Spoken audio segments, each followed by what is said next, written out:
Hi, I'm Alessandro Grande, developer advocate and ecosystem manager at ARM. I've started here 6 years ago and started as an electronic engineer. I'm now lucky to be working in the ecosystem and developer team. Why am I here giving this presentation? Given my unique position working for a company at the center of a vibrant and diverse ecosystem, with so many developers working on many different solutions, I'm really exposed to many challenges and use cases that our developers and our ecosystem partners share with me. With challenges and ideas come opportunities, and I'm really passionate about this opportunity, the opportunity of doing embedded machine learning, TinyML. I also want to make sure I share this opportunity with as many people as possible. And with this talk, I hope to introduce to you the new world of machine learning on embedded devices. Before diving into the machine learning world, let me take a step back and introduce to you, in one slide, ARM's history. ARM started 30 years ago as a small company in Cambridge, UK, designing reduced instruction set computer processors, RISC processors in short. What we do is design the processors in the same way that an architect is designing a house. And we then work with our partners to turn those designs into silicon chips. Starting from 1993, we started designing processors that went into the first cell phones. Those same ARM processors made the smartphone revolution a possibility. Today, ARM CPUs are everywhere. Most of us have tens of devices based on ARM all around us. With these many powerful and connected devices, users are able to gather a lot of data, most of which is not utilized today. And there's a lot of data thrown away today with a lot of waste of energy and a lot of waste of resources. It's really hard to make sense of all this data that we're getting in a classical way. And it is worth mentioning that the number of devices based on ARM architecture is increasing now more than ever. A lot of energy is wasted in all this data capturing that's then unutilized.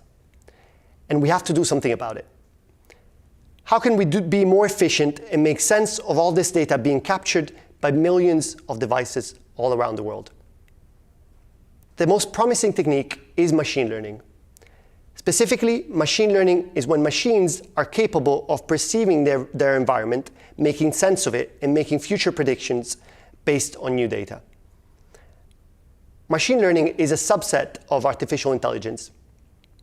Today, we try to use machine learning to make decisions based on many factors. And an efficient technique to model the problem we're trying to solve and get predictions and new data is based on deep learning methods. Deep learning is a category of machine learning that is enabling engineers to not have to code algorithms by hand, but actually enables engineers to train models that can represent a reality and make sense of it. In a broader sense, machine learning can be split into two phases. The first one is making sense of the problem you have and building a neural network model that can represent that problem and give you a solution that you're looking for.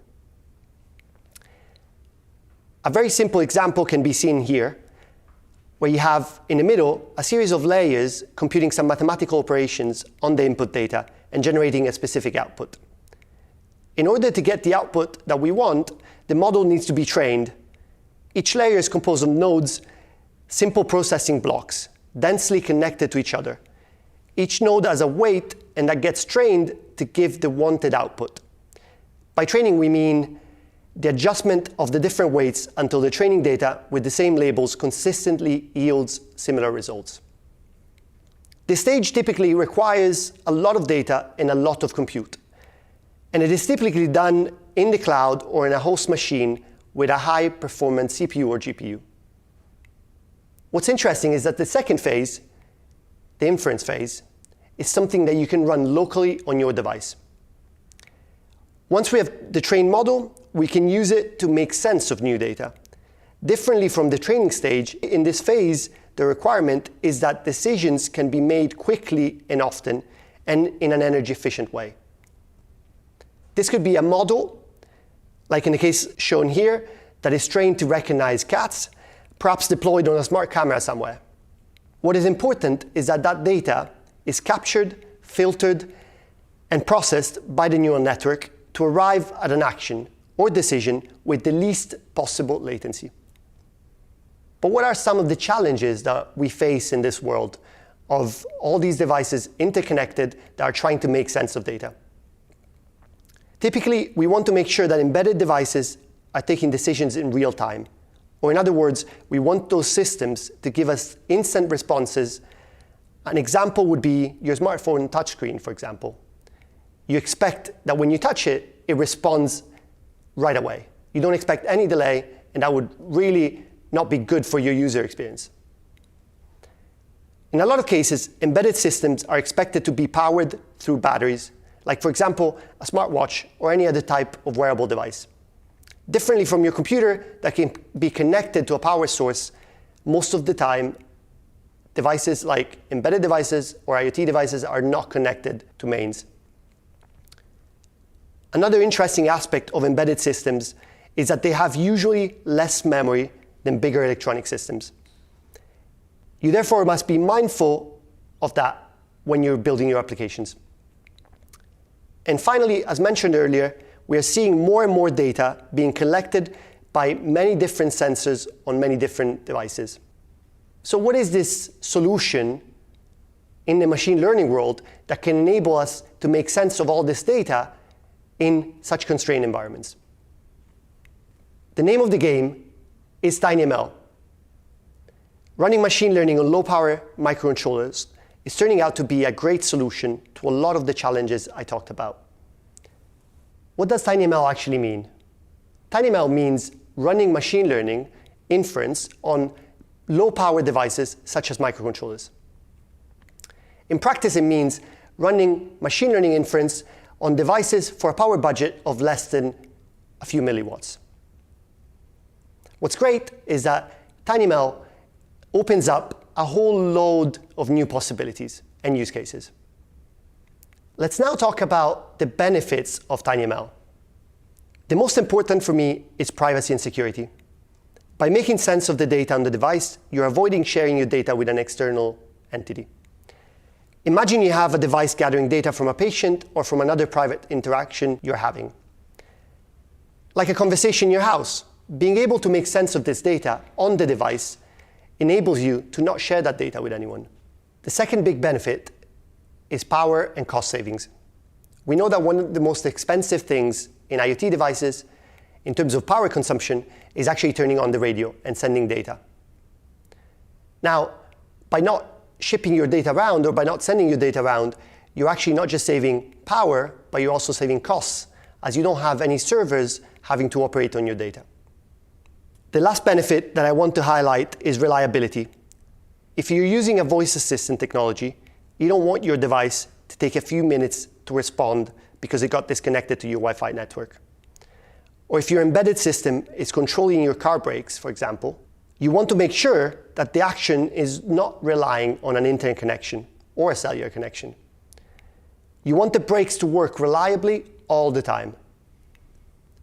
How are we at ARM making this a possibility? I mentioned at the beginning that ARM designs, processes, and various other intellectual properties. So how are we enabling this new TinyML revolution to happen? We're building different processes that are useful for different use cases. We have the Cortex-A CPUs and Mali GPUs that you typically find in a smartphone somewhere. And then on the bottom left, surrounded by the blue dotted line, you can see all the different Cortex-M CPUs and what use cases they're good for. These are our microcontroller class processors. They're the most low power ones, and they can perform TinyML using the least possible power. What's interesting is that today, there are already a lot of microcontrollers that can run TinyML workloads. But going forward, we're keen to ensure that TinyML can run at even higher performance and lower power consumption. And for this, we have released our latest Cortex-M design, the Cortex-M55, and the latest machine learning accelerator, the Ethos U55. You can see there are a lot of possible use cases, from detecting a specific vibration to detecting different objects or recognizing speech. And all of this is already possible today on microcontrollers and will be even better in the future. Another really important thing that I want to highlight is all the work that we are doing to support all our developers with software and tools across the board of all our IPs. You might ask yourself, how do you know whether your problem is suitable for machine learning? Well, if you know your problem and your problem domain very well, and you have an algorithm to solve your problem, then just go with the algorithm. But instead, if your data is messy and you don't really know how to solve that problem, or you don't really have a simple and algorithmic way to solve it, then give machine learning a try. The added benefit of machine learning is that often it can allow you to generalize. And that means it allows you to make sense of data that the model hasn't seen before. For this reason, machine learning techniques will impact lots of areas and applications. When talking to developers and partners about relevant use cases, we noticed a set of applications and teams that had a common need for machine learning tasks. These use cases include vibration and motion control. Imagine being able to not control only a motor, but also to do predictive maintenance on the motor itself. Next, we have voice and sound recognition, allowing one or several microphones to be used for voice or keyword detection. Most of you will be aware that on your smartphones today, you already have a lot of voice recognition happening. A lot of it is actually happening on the device itself. You probably all have also a smart assistant. Again, in a lot of cases, those smart assistants are doing voice recognition on device. What's really cool is that I see a world in which a lot of the applications that we're currently using are going to be controlled by voice. For example, I can imagine a world in which our light switches will be controlled by voice technology. Lastly, we see a great number of use cases requiring vision capabilities, recognizing objects, and being able to both sort and spot defects. We talked about all these interesting use cases, but you're probably asking yourself whether you can do this right now at your desk. The answer is simple. Yes, you can. And here, I'll actually walk you through some of the steps to do that today.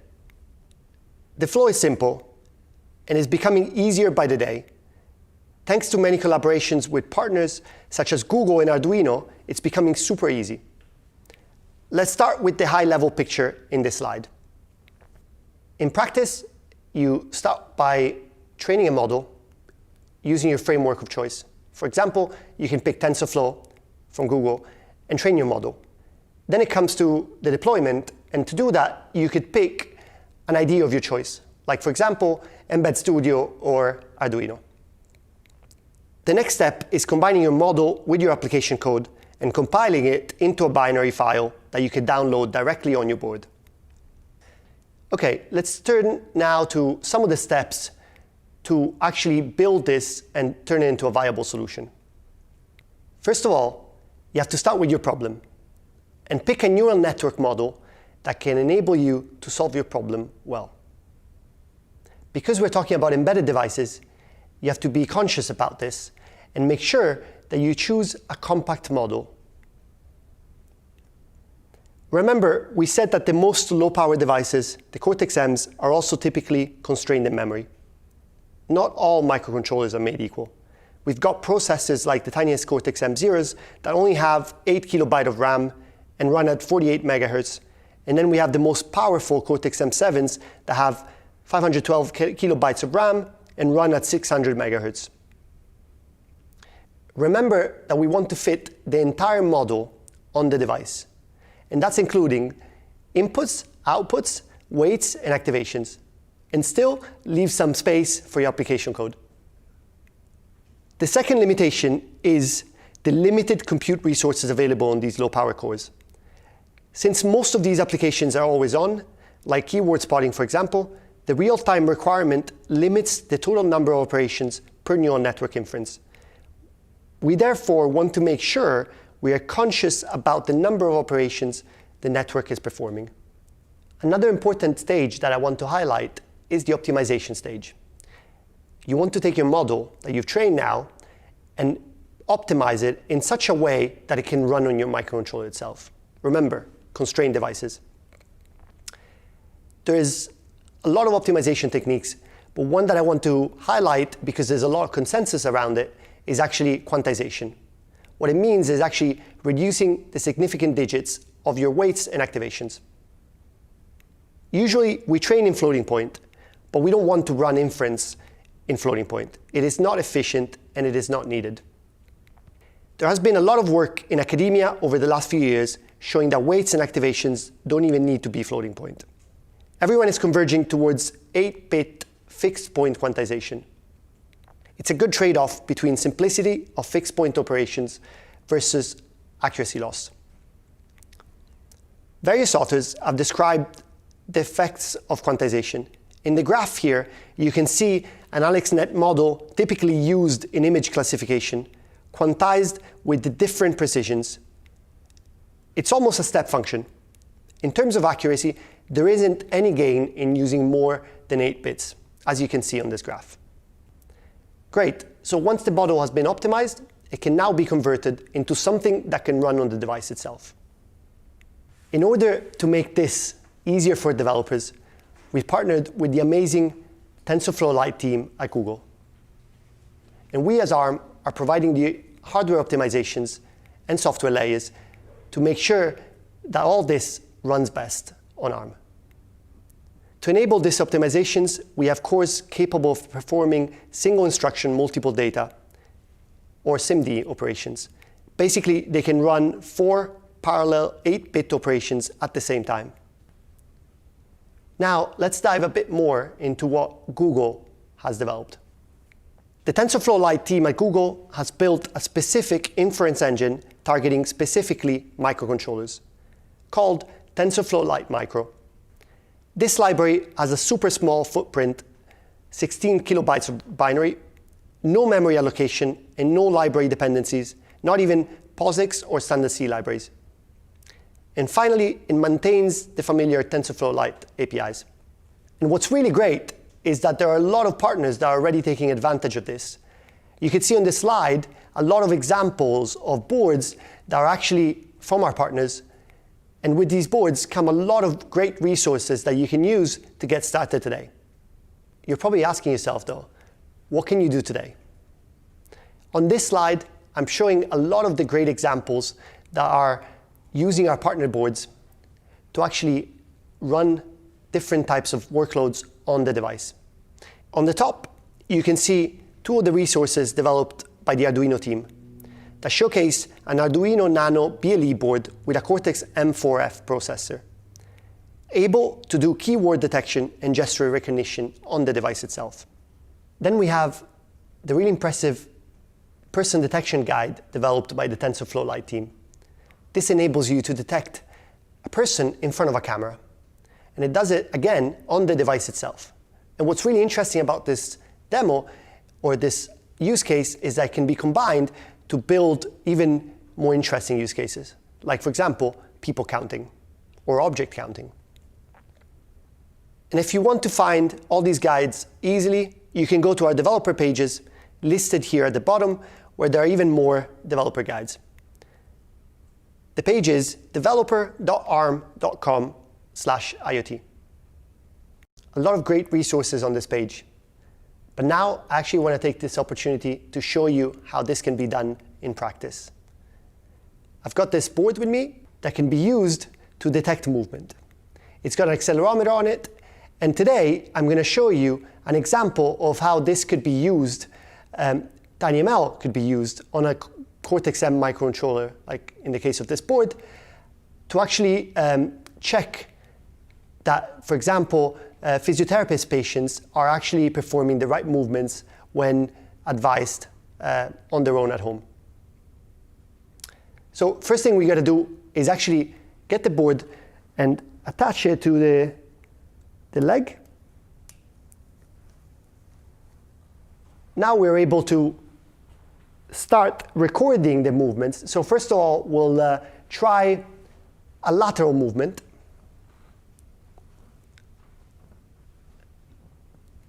Okay, and we can see how the side lift actually is giving 0.96 as accuracy. So the board has detected the side lift. Let's now move to the second movement, the lift of the leg.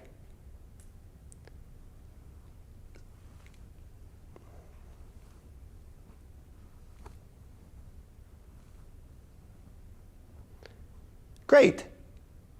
So now you can see how the lift has also been detected, and it gives 0.99 accuracy in this case.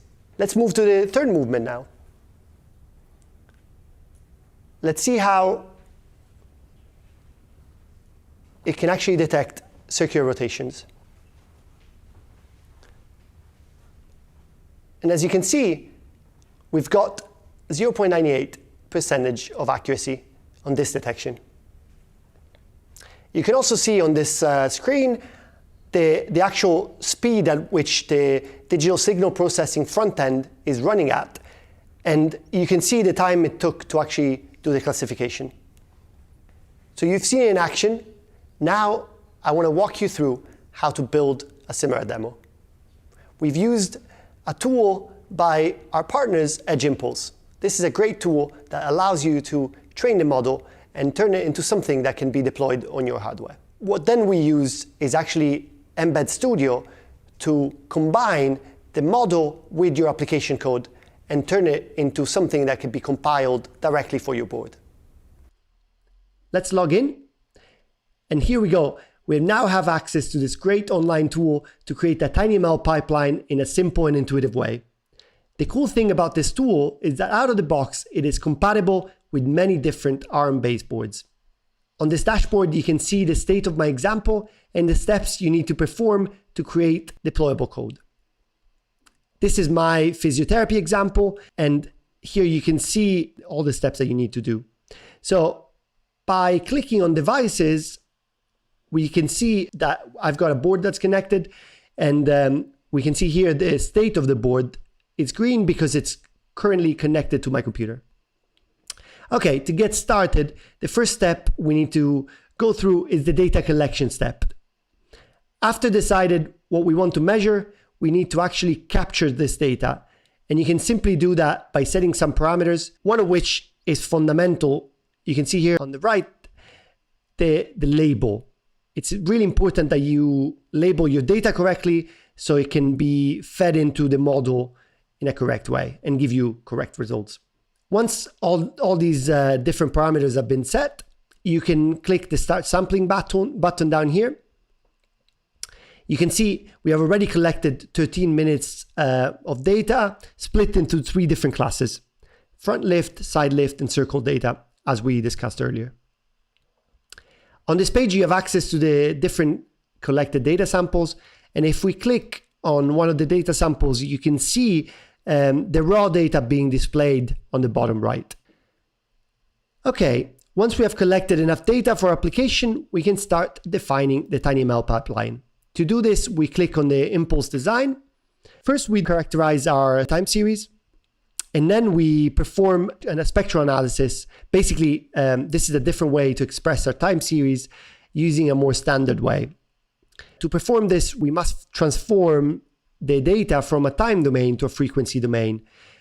And by doing this, we extract underlying periodic features in our data that are very important to enable the model to be trained in the best way possible. Then we select our neural network block that we will train in a minute. And at the end here, you can see the output features. And you can see that we have 3 output features, or 3 output categories: circle, front lift, and side lift, as we discussed. So once you're done, you can save the impulse and you can move to the spectral feature tab, and you can dig into the spectral features of your data. On the left, we have the parameters that we can pick to perform our Fourier transform in the best way possible. For example, here we picked these parameters, and as you can see at the top, you can now pick your raw data that you've collected earlier. So if we pick the front lift data sample here, we can see some of the spectral features on the right here.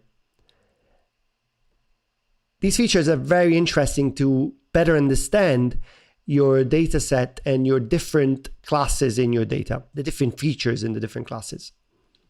Okay, so once we've collected our data and analyzed the spectral features of it, we can now move to the actual neural network itself and train it with our data set. You can see here that there's a very basic interface that lets you pick the different model layers. But what's really cool is that with this tool, you can actually access a more advanced way of interacting with or describing your model. And this is through TensorFlow or Keras Python API. Here you can set a lot of the hyperparameters of the model that can allow you to pick the best model for your application. Let's go back to the simple mode.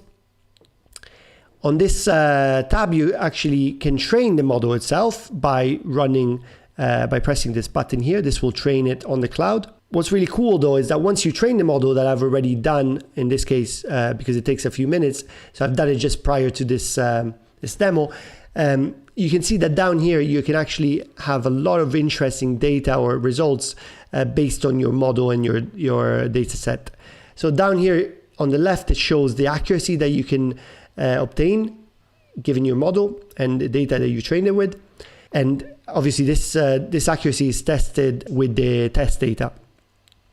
On the right here, you have some parameters to understand how well the model is performing on the real hardware. In this case, you can see the inferencing time, about 1 millisecond, and the size of the model itself. Another thing I wanted to point out on this tab is actually the ability to quantize the model up here. You can see that we picked an 8-bit quantization for our weights and activations. This, as I said already, allows us to reduce the size of the model so it can fit on a more constrained device. Perfect. So once we've trained the model, we can then go to the live classification tab. And here we have a chance to test out the model we just trained and see how it performs on real data that we capture live from our target device before deploying the model on the device itself. So here we're capturing data for 6 seconds, and when the data has been captured, it will be loaded to the screen. So we can see that we've just captured a sample a few seconds ago. So we can now upload the sample and see what this part of the tools allows us to look at. We can see a lot of useful data here on this view. One of my favorite things in this section down here is this spectral features on a 3D graph. We can see how the data we just collected falls in a known cluster here, and therefore it gives us the expected results. So you can see here on the left, front lift is always detected. You can see 10 counts for front lift. So it's clear that the model has performed very well with this specific sample that we collected. So down here you can see some more spectral features. This visual can be really helpful to understand whether a poor performing sample could be caused by the data being different from the training data that we've captured earlier. And perhaps if that's the case, you might need to include more training data or different training data into your initial data set. Okay, so once we're happy with the classification results and we're happy with the way the model is performing, we can actually deploy it to a real device. To do this, we go on the deployment tab, and here we have a bunch of different options. With Jimpools, with this final step, you have a bunch of choices, and in our case, we have firstly selected the ST IoT Discovery Kit here, and we've deployed the model by pressing build down here. This gives us a already built firmware that can be deployed on the board itself and can tell us how the model performs directly on the device itself. Once we were happy with the results from the model on the board, we have then subsequently deployed or generated the C++ library that we've then included into the embed project that we've built to actually detect ongoing data coming from the sensors on the board itself, as you saw in the demo. In summary, I want to say that TinyML is happening, and it is happening today. So you might want to start exploring what is possible. There are a lot of guides and resources out there that can help you get started today.